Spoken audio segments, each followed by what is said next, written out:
你跟他谈。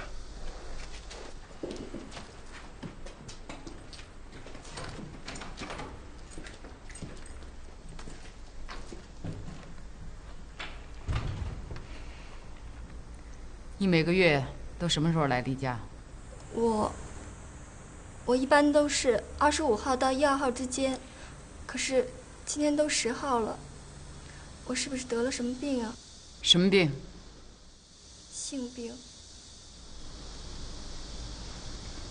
你可能是怀孕了。什么？怀孕？不会的。你没有跟什么男人发生过关系吗？小浩说，他们说。谁是小浩？你这个年龄，未婚先孕，只有打掉。不过，你也可以选择把他生下来。你选择哪种？可是我都不知道是谁的呀。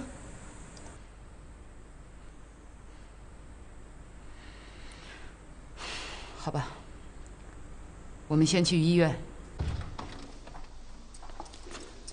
把他送到我们公安医院的妇科，我马上就到。哎。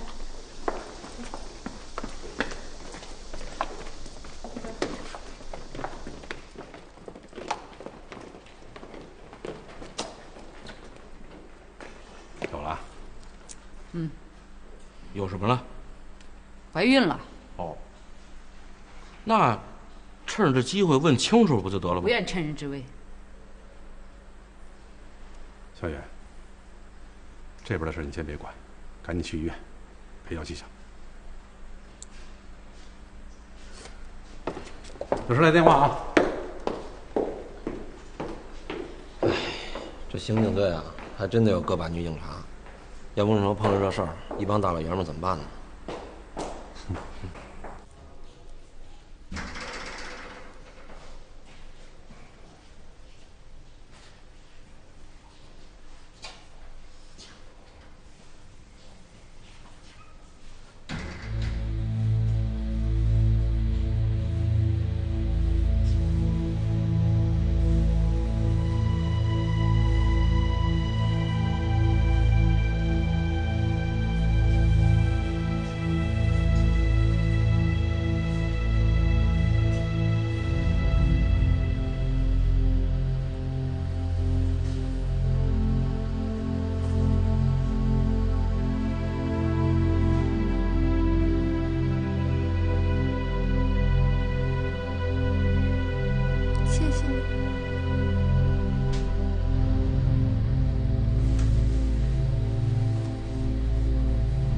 现在算是肯说话了吗？我可不想留着那些人当故人了，是你让我的身子干净。如果你不想说的话，那我就走了。你现在应该好好休息。你别走。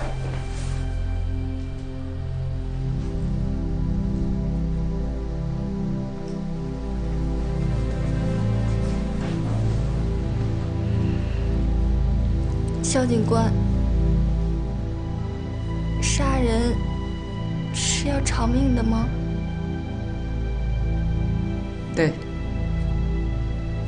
如果你杀了人，法律当然要给他一个说法。法律面前，人人平等。那要不是故意的呢？杀人有很多种，有故意杀人，有过失杀人，有正当防卫，还有防卫过当。但是法律的规定不一样，有的杀人被判死刑，有的则无罪。那要是被坏人骗着杀了好人呢？那当然要惩罚那个坏人。真的？是。肖警官，我对不起你。我不知道，我什么都不知道，我是被他们骗的。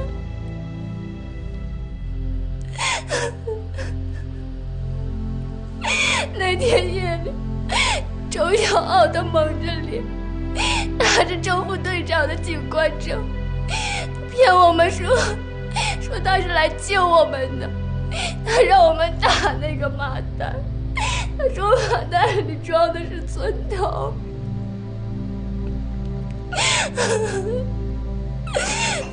我对不起你，小婷，我真的什么都不知道。七巧，我相信你，相信你是受骗的。胡大嘴他说要揪出打死警察的凶手，那些女人她们都害怕，她们都赖在我身上，她们太让我伤心了。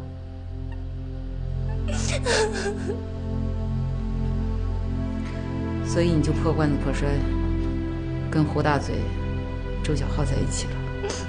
我没有办法，我要是不跟胡大嘴、周小浩他们一起，那些女人他们就打我骂我，不给我东西吃，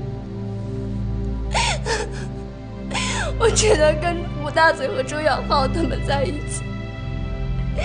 可是周小浩他不光欺负我，他还让我去联系那些卖女人的坏蛋。七巧，你现在只有一条路，戴罪立功。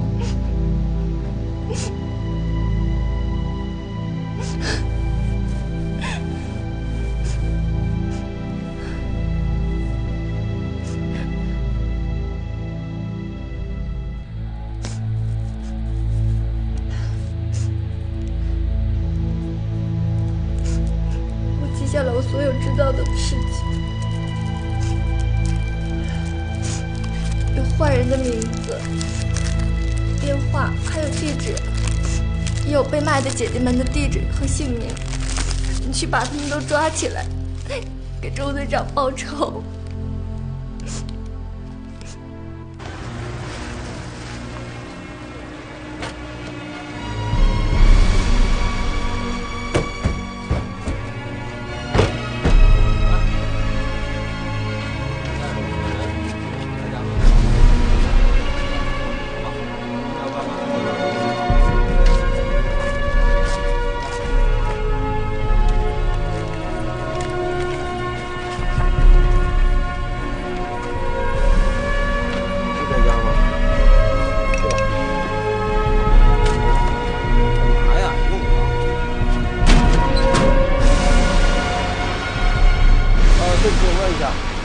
是张小花吗？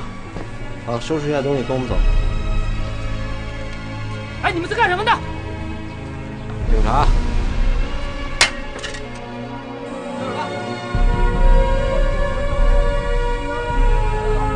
哎，这我抢的，我抢去了，别给我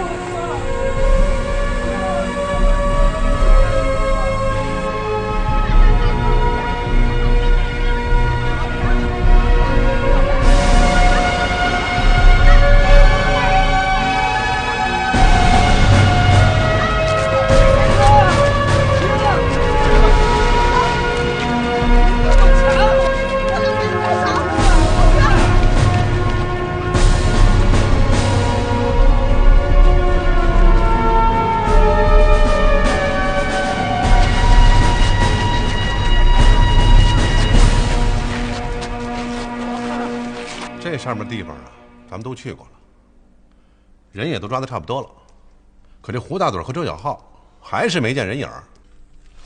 这俩小子挺狡猾的，不是这么容易抓着的。我觉得我们已经挖得挺深的了。那个小胡子不是说了吗？昨天他跟那个胡大嘴还在一块儿打过麻将呢。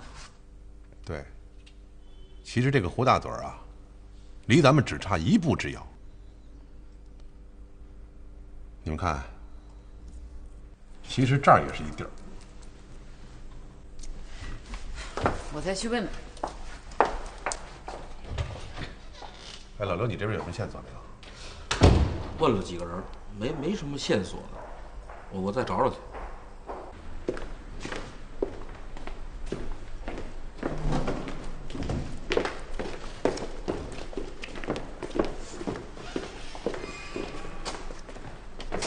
哎，蹊跷。大姐，有一个地方我是被蒙着眼睛去的，只有我能带你们去。